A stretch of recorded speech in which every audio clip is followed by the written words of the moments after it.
to not only give us questions, but comments. We want your feedback. We want your interaction during this town hall. And the way to do that is through the chat feature. Type in your question. There is no need to raise your hand because we won't be able to turn on your microphone during this town hall. Hopefully you're hearing us now. Aliana, we saw your comment before we started. Hopefully you can hear us now. We know you couldn't hear us then, but hopefully you engage with us through questions and answers, and we'll get to as many as we can. By typing them in, not only are they fed to me here through this laptop, but they're logged so that anything we don't get to, we will get to later on beyond this town hall. Well, let's start with a big picture look at how we got here. It's late in the afternoon of Thursday, December 5th. Tomorrow is December 6th. That means 2 weeks ago tomorrow, the closing of True Value happened. It's almost been 2 weeks, Dan, and that is the most notable of the milestones, November 22nd, the closing. But it was a whirlwind of a process that led to that date. Take us through some of the things that happened essentially from August to November that got us here today. Yeah, the first outreach that I received was in August, the 10th, as a matter of fact. And it was an email, and it was a solicitation based on information provided for the sale of a company. And it was using coded language, so I didn't know who it was. And I get solicitations a fair amount, so I looked through the detail of it, and it was pretty apparent almost right away that it was True Value. And from that moment on, that kind of kicked off a very intense process of negotiation, of trying to work to a final agreement. And then really the up and down that came as a result of the filing in bankruptcy. A really challenging process and a very difficult day when that happened. And there were many occasions where I think we were very concerned about whether or not this would actually close or whether it would be converted into a liquidation.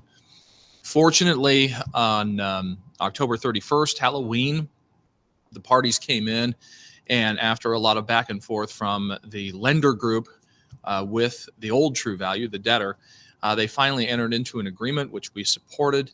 And we were not only able to kind of move forward on that basis, but we did it under an accelerated timetable. Originally, we had contemplated a mid-December closing date. But as the bankruptcy was progressing, we were very, very concerned that operations within the old True Value were beginning to suffer quite a bit. And there was disruption to True Value retailers taking place. So we really pressed for an accelerated closing. So it went from mid-December back to the 22nd. And it's kind of been nonstop until that point. We got to closing, and I think it is something that we want to celebrate.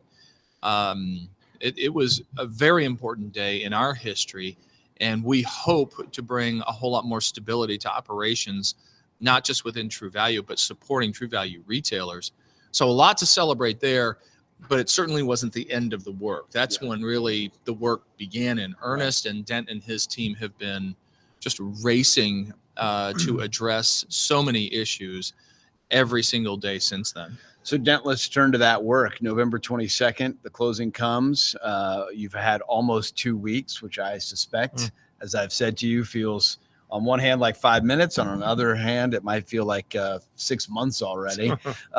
Talk about some of the immediate priorities that kicked in November 22nd that your team's been working on for these 2 weeks and what you have in front of you here in the immediate future. Yeah, sure thing. I mean, one of the things that this whole process didn't allow us to do really was to do a lot of work with the True Value team to understand the business much ahead of the close because we were really having to be a competitor right up until close. And so it wasn't a typical process of acquisition.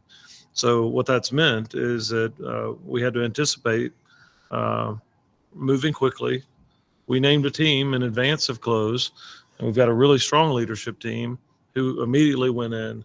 And our job right now, job one, is stabilization of this business.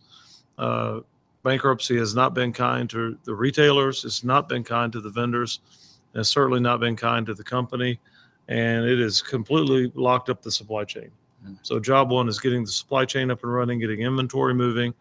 And that really has been the major focus in the last 2 weeks, along with trying to also stabilize some of the other aspects of the business so we can serve our customers. So we're going to move into questions. As we do, I want to read this comment from Carl. He's with Richardson's True Value. He said, I'm looking forward to having a stronger partner again in the new True Value. Thank you for taking the time to answer our questions and for the vision your team has for our future. We are stronger when we are working together.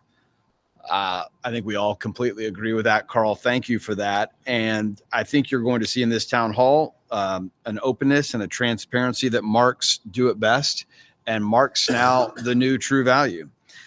We came into this town hall process knowing there were several key issues on a lot of folks' minds. And so I want to ask those questions as some of you begin to type your questions into this final town hall setting.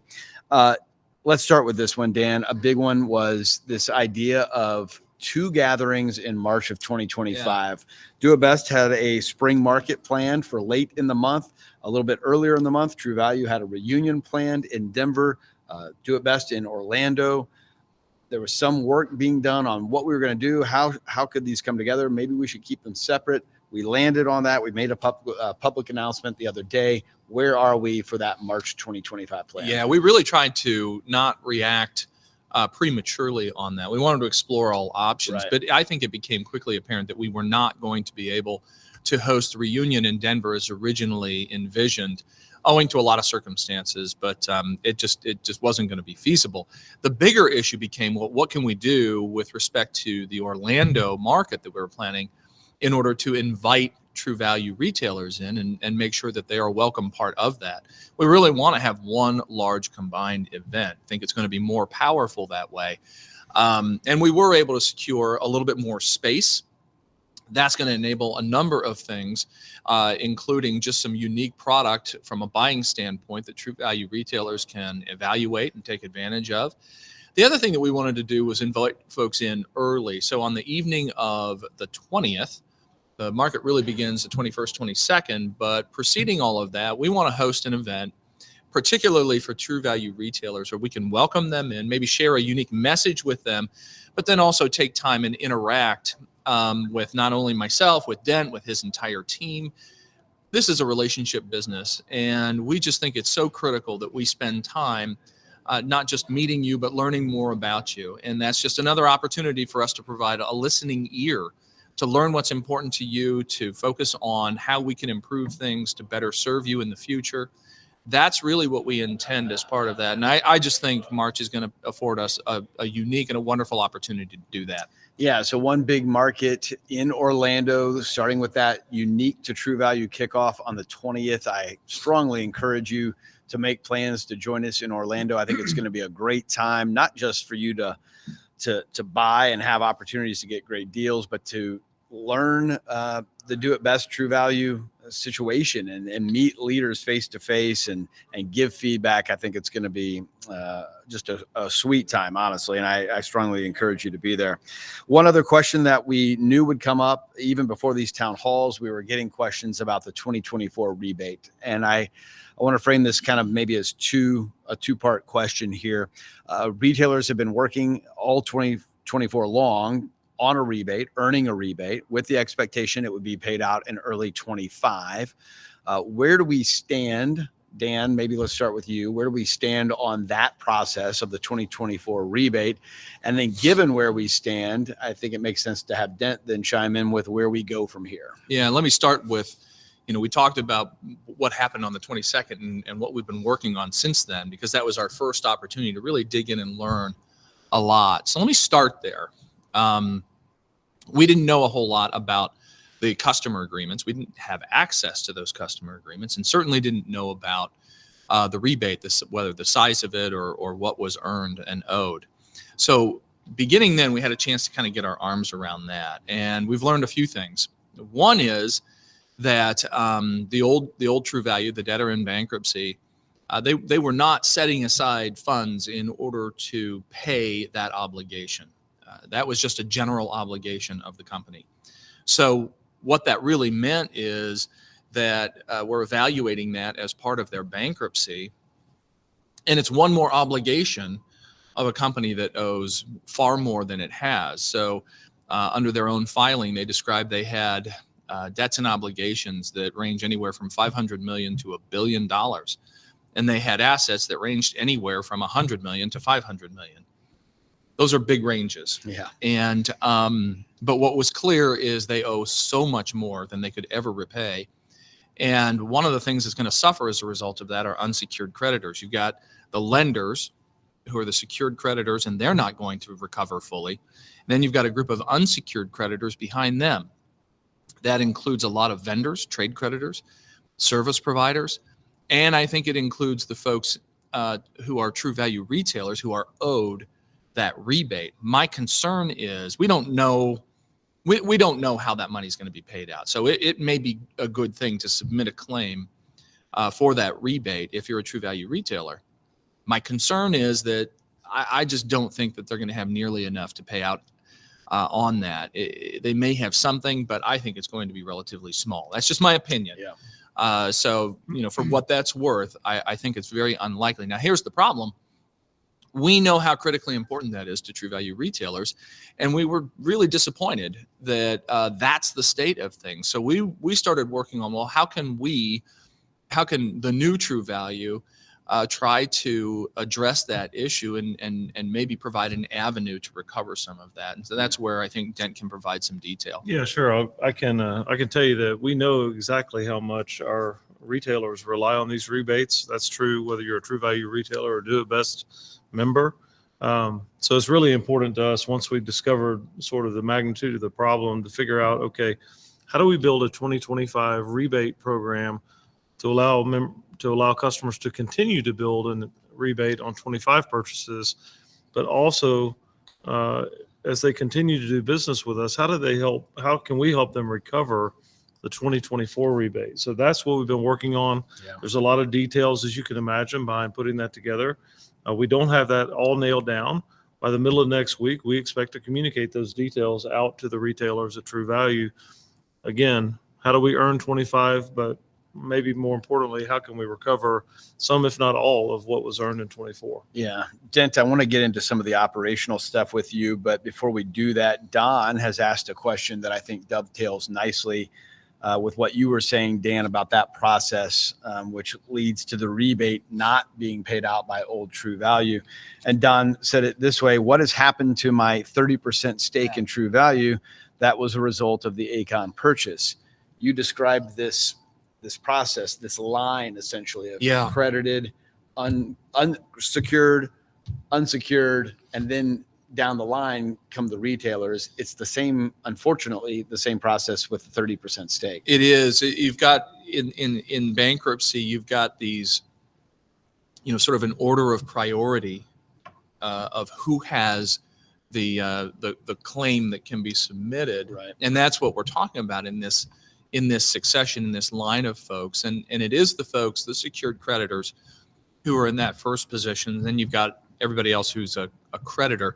Unfortunately, the folks who are last in line are owners. So you talk about that Acon ownership group of the 75%, and then the 30% representing the historic co-op owners of True Value. That's the ownership group, and they are the very last to recover anything. So while we don't know, I don't know that anything has happened at this stage. It's still a part of that bankruptcy proceeding.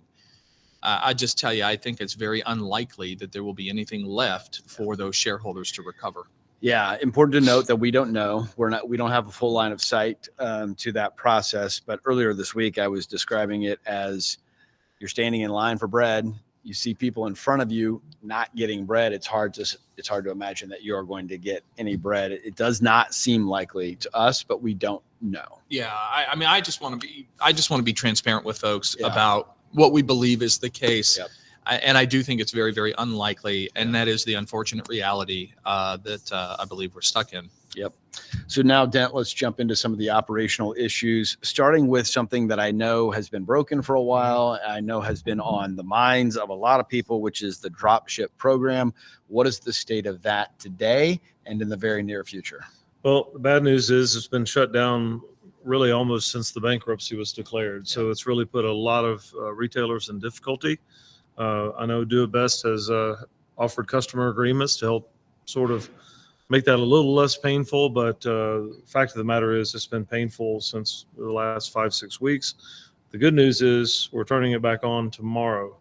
We've cleared the way to get all that reactivated on the 6th of December, which is tomorrow. Yeah, good. And you had a meeting earlier today, which really calmed any concern you had about tomorrow. You feel confident about that? I do. I think we can get that squared away tomorrow and hopefully get things back up and running again. Great. Aliana wrote in with this question, Dent. What are the go-forward brands? For example, Hillman versus National. Do you think about brands and all the products that True Value retailers have access to?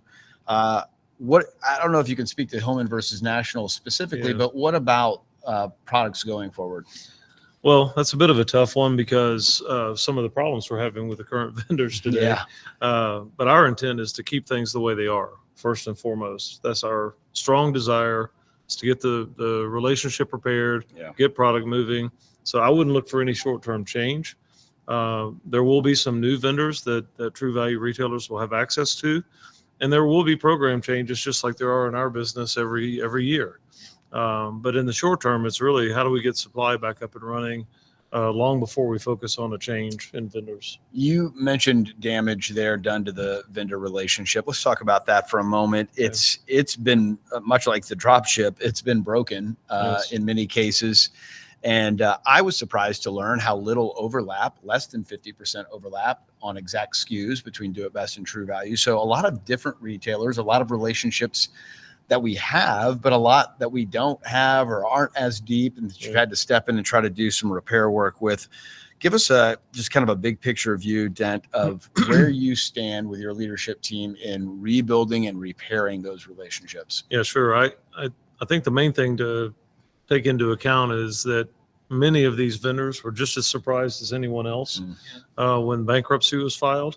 Many of them were owed quite a large sum of money, and many of them are probably not going to get paid out of the bankruptcy filing. So that doesn't put us in a good starting point. Here, the good news is these are all vendors we have relationships with.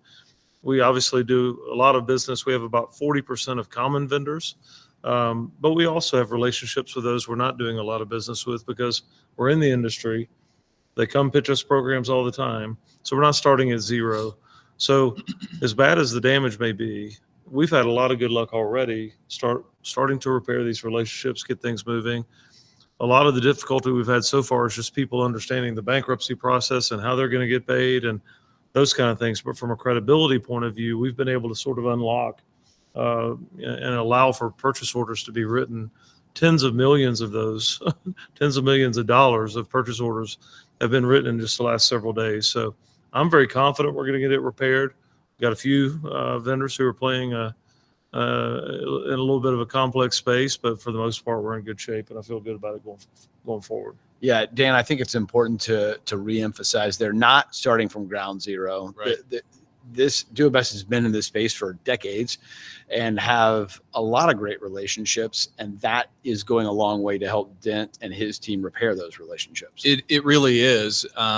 These are known relationships, long-standing relationships. That's what's enabling us to get over some of the legitimate challenges. When you talk to someone who feels that they have been not treated properly, and their instinct is to pull back from that if they've been treated improperly, as you can well imagine. It's only because we have longstanding relationships that we're able to navigate through that and say, yeah, we understand. We've learned the same thing. And that's a terrible situation. Where we can help, though, is on the go forward. This would have been so much worse if it had gone through liquidation. What we want to bring their attention to is how we can build that going forward with a lot of very, very strong True Value retailers. And you might look at that and say, well, that should be easy for them to get their arms around. You can think that, right? But this is a very, very difficult issue. It involves millions of lost dollars. Right. So it's not a simple matter, and Dent's team's been working very hard on getting past that. It's this odd combination of being deeply emotional and very tangible. There's a real bottom line hit that has occurred there, and you have these very deep emotions, and that makes it tough. Yeah. Dent, let me ask you this question, which has come in from Clayton. Clayton wrote, "What is happening to True Value paint manufacturing? We know that easy care and paint in particular is one of True Value's strong suits.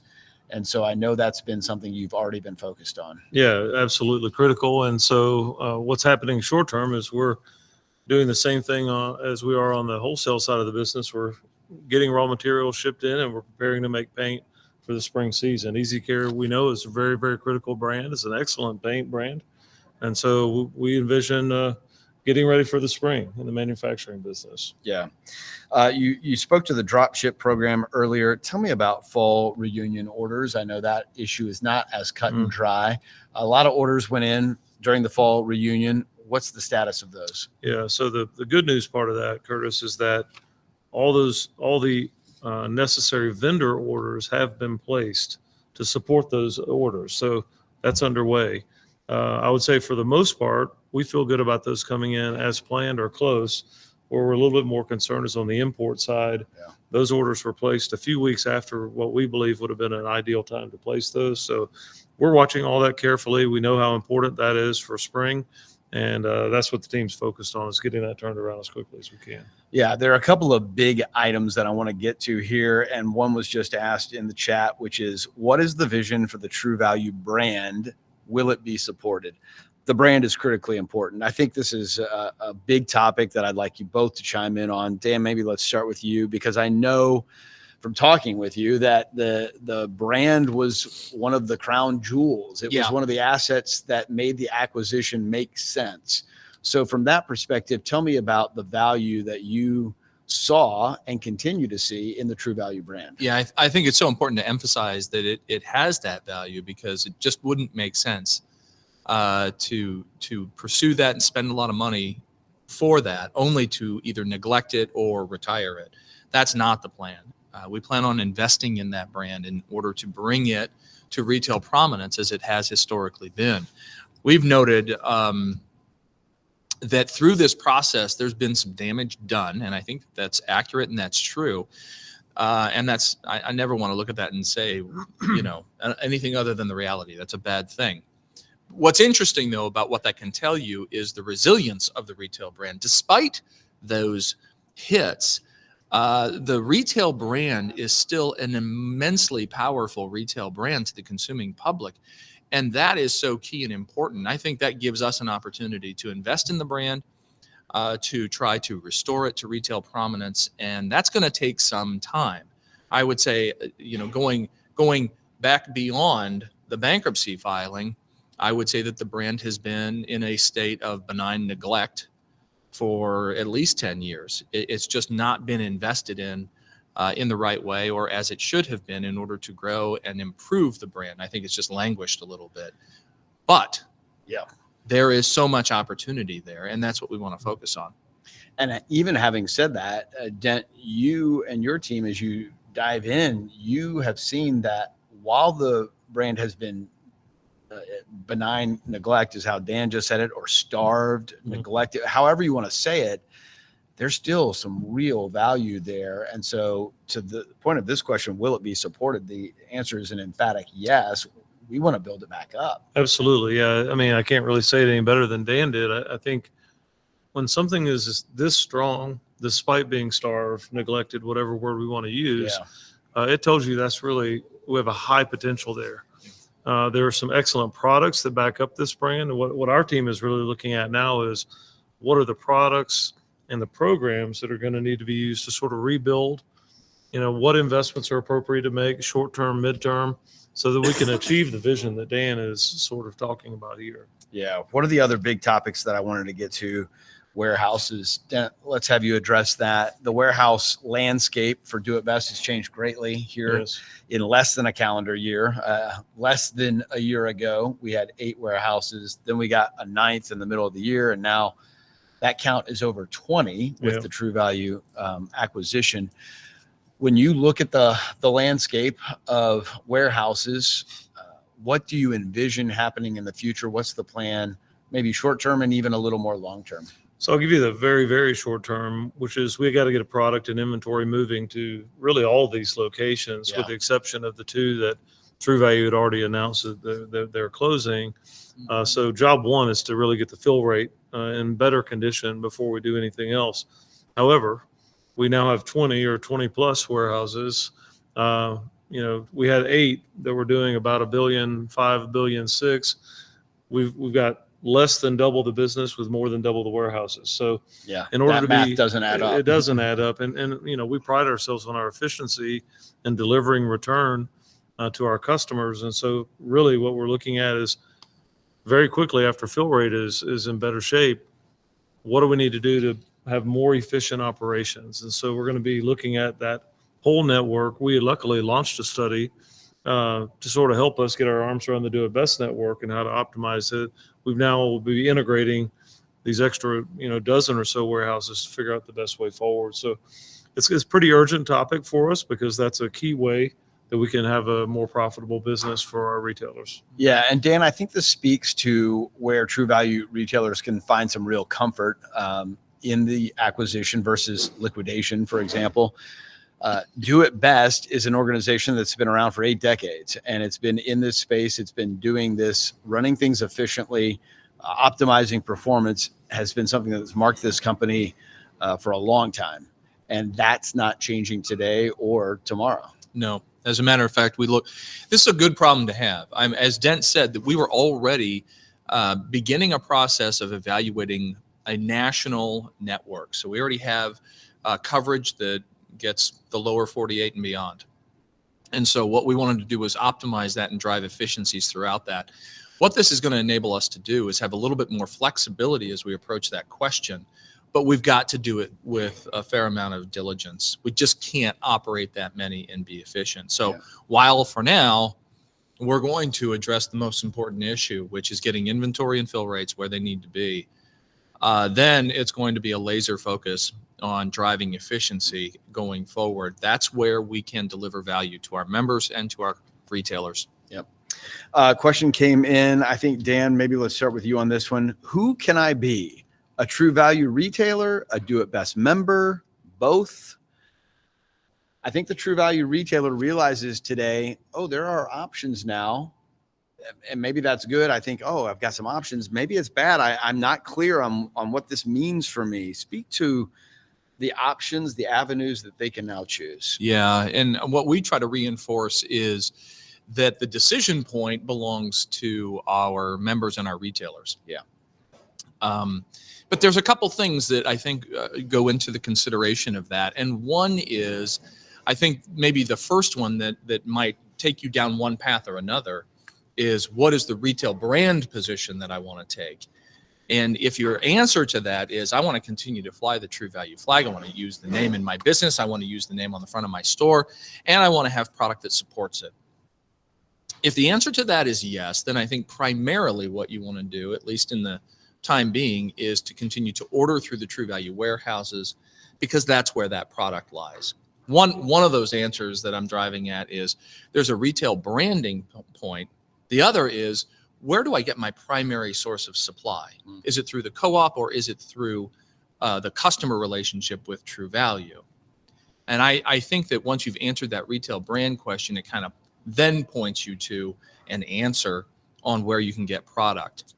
The truth, though, all those complexities aside, we can help you navigate that question, because the option is available to you. If you want to buy through a co-op, if you want to be a member of a co-op and buy through a co-op, we're going to try to facilitate that. If you want to utilize one retail brand or another, we want to figure out a way to support that to allow you to differentiate in your local market. Those are the big considerations that I think we would point to. It's not a one size fits all. It's not an immediate thing either. You might need to take a minute and digest all of this and make a informed decision. And I think maybe the most important point, Dan, to reemphasize there is, nothing will be forced on you. You have choices. They're your choices. Yeah. Question coming in here from Peter. Do I have to sign a new agreement with Do It Best with new account review and et cetera, or am I already automatically rolled over into Do It Best? That is such a great question. And the answer is yes and yes. Let me explain. Okay. Let me explain. You don't have to do anything right now. This is a feature of that sort of bankruptcy process where we can kind of step into the shoes and operate for a period, utilizing some of the agreements that were in place. So that much is true. However, going forward, those things have got to be replaced. And there's good reason for that, and it's mostly to your benefit. As we were talking about earlier, that customer agreement is the vehicle where you're going to earn a rebate for 2025. And I think, as Den pointed out, we want to provide more detail on it, but allowing you to recoup that 2024 rebate as well. So I think there's a lot of good reasons why you would want to sign up a new agreement with the new True Value. There's your avenue to making sure that those things are kind of planfully done for the future. Dent, let me ask you about your leadership team. As it just kind of hit me that as we're thinking about long-term choices, should I be a part of True Value? Should I be a part of Do It Best? Should I have a blended model? The True Value leadership team that you've put in place here is a True Value leadership team that is focused solely on True Value. It's not a team with one eye on True Value, one eye on Do It Best. They aren't split. We're putting all of our investment into this. You are singularly focused. Talk about that team that you now have in place. Yeah, sure. I tell you, something of this size and magnitude, and with all that has to be done in short order, we couldn't afford to have a team that wasn't fully dedicated. Right. So that was something that we knew sort of coming in. We selected, really hand selected, a very high horsepower team, top leaders inside of Do It Best, a couple of leaders inside of True Value, that we're going to, go do our best to get this thing turned around quickly. Yeah. But I think what our retailers will see about this team, hopefully, in Orlando, is you're going to get transparent feedback. You're going to get people who are very customer focused. That's our main goal, is to get things back up and running and stabilized, and then start delivering to you in the way you deserve to be delivered to. But I'm extremely impressed with the team, high energy. They've had their work cut out for them over the last 13 days, and we'll keep plowing forward. I want to circle back to something because this question just came in. I want to make sure everyone got the answer. Will fall reunion orders ship as planned? I know you spoke a little bit to that, Dent. Can you recap that real quick for us? Yeah, no problem. So the short answer is all the necessary orders have been placed with the vendors. Our main task right now is to ensure that those get shipped to the warehouses and then out to the members in a timely fashion. We believe most will be shipped on time. Yeah. The ones we're concerned about are the import orders, Right. just because of the lead time. Yep. We're gonna wind down here in a few minutes. You still have time to submit a question, and remember that anything that gets submitted will be logged into this town hall and will be addressed at some point. But as we start to wrap up, Dent, let's talk again about some of those short-term goals that you and your team have, the things that you'll be focused on, not just here in the next couple of weeks, but over the next 3, 6, 9 months. Okay. Yeah. I've said the word stabilization far too many times, but that is job one. Yeah. Getting inventory moving, rebuilding credibility with retailers, but also rebuilding the credibility with the vendors. That, in my mind, the next 30 days are going to be absolutely critical for that. Beyond that, really figuring out what are the early steps we need to make with programs in order to properly support the True Value brand, whether that be products or marketing programs or using other technology that we talked about a little bit earlier in the session. So that's kind of the short-term focus, but it's, stabilize first, get product moving, rebuild confidence, and then finally, how do we support this brand going forward? Yeah. Dan, of course, I want to get your long-term thoughts in just a moment, but we do have another question coming in. And I think this might be a difficult question to answer. It's from Peter, who says, how does it make sense that there are bills that I'm being asked to pay when the money doesn't go to the suppliers that old True Value won't pay? I'm going to have to dig into that question a little bit. I might be confused about some of the assumptions that are part of that statement. Peter, I would encourage you that question has been logged now. I'm going to give an email address here in a moment before we close. I would ask you to maybe submit it there as well, just to make sure that we've got it in a couple of places so that we do have a chance to dig in. There are a lot of tough questions, right? There's a lot of nuance here. There's a lot of unknown. Part of what we didn't explain maybe fully, Dan, here in this town hall is that the bankruptcy really prevented us from diving in a lot to the business Entirely. of True Value, right? Yeah, there was a bit of an artificial wall, and I guess it makes sense. They did say that until closing, you guys are competitors and you have to behave that way, which means you can't know too much about their business, and so we were unable to really get into the business of True Value ahead of that, or to work with the people there. So yes, it did prevent us from getting in and getting our arms around operations. That is absolutely true.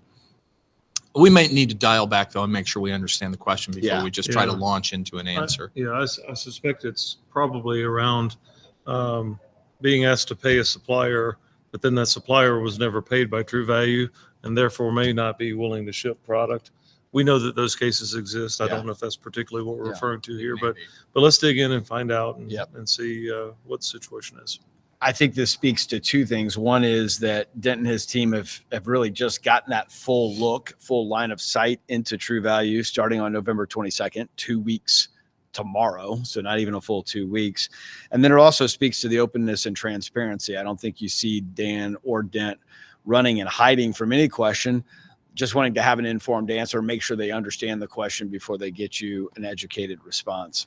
With all that said, Dan, let's talk about the long term. Sure. And you can define that however you would like, a year out, 3 years out, 5, 10. Where do you see this going? I know we're almost 2 weeks into it, but long term, where do you see the Do It Best True Value relationship? Yeah, I think from a planning standpoint, it's good to look out as far as 3 to 5 years. Yeah. Even so, I do think there are some things from a visioning you can look at and say, hey, man, this is going to take a while, and this is a 10-year plan. In terms of the brand, there's work to be done today, as Dent mentioned, but I think that is a never-ending journey, and it is a long-term issue.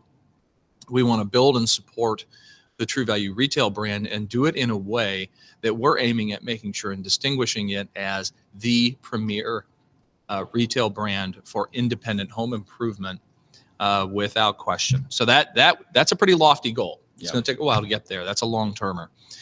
To me, the other big ones are, as Dent noted, restoring trust. And it is critically to the vendors. It's also making sure that we're building trust with True Value retailers. And that's why we want to start this way. I think you're right. We want to be open, transparent. We want to accept all questions. We want to acknowledge that we're not going to be perfect, but we're going to try our level best to satisfy your needs and concerns. We will admit if we don't know the answer, and we'll go get it so that you have good information. And mainly, we want to demonstrate the trust that, hey, this is a servant-led culture and a servant-led organization. We're here for the long term to serve your needs and objectives. And we do that every day, all day long. And we want to earn your trust and your respect. That to me is a big goal that we have in the not just the short term, but the long term. And I think lastly is operational. I think we want to make sure that we're being good stewards. To me, that means that the heart and soul of what we do from a day-to-day standpoint is the warehousing and the distribution of product. And that sounds pretty easy, except when the transaction size are in the millions daily, it gets very, very complex. Yeah. And the real value that we can deliver is by optimizing that and driving efficiencies that translate to real dollars, millions of dollars saved. And that goes back to our members, that goes back to our customers in sort of the go forward economics of the deal. To me, that is where we earn our keep, and that's what we're going to be focused on. And on that topic, just circling back to it, Dent, I want to throw out this final question from Bev, who wrote, what is the realistic timeline for getting inventory moving and available to stores? I know that a lot of moving pieces there. Well, yeah, what I can say, just all the facts on the table, among all the inventory that we have ordered, which is a tremendous amount, about 20% of it is already moving or already arriving. I would say another 30% or so we would expect to be moving in the next couple of days. The rest, it may be sometime in the next week. What I would say is we'll see some pretty significant improvement, probably 2 weeks out, 4 weeks out. I expect to be in a very, very different place in terms of what's in the warehouses and available to the stores. Dan and Dent, thank you. Thank all of you for joining us on this, our 10th and final town hall. We're going to continue to communicate with you. This is not a one-time thing. This was not a first week offering. We're going to continue to send out emails. There will be Net Warehouse postings. Sometimes there will be podcasts or things done in this venue through video, but you will see a variety of open, transparent communication coming your way for the rest of time. This is not a short-term thing. Speaking of Net Warehouse, what we're going to do with one of these town halls, we're going to take one of the 10 that we have done this week, and we're going to put it on Net Warehouse on Monday. So anybody that wants to go back and look at it, or anybody who missed this week and wasn't able to join one of the town halls, you will see a town hall on Net Warehouse on Monday. We've got dedicated support teams. I mentioned a few minutes ago that we've got an email we've set up. That email is contact@doitbest.com.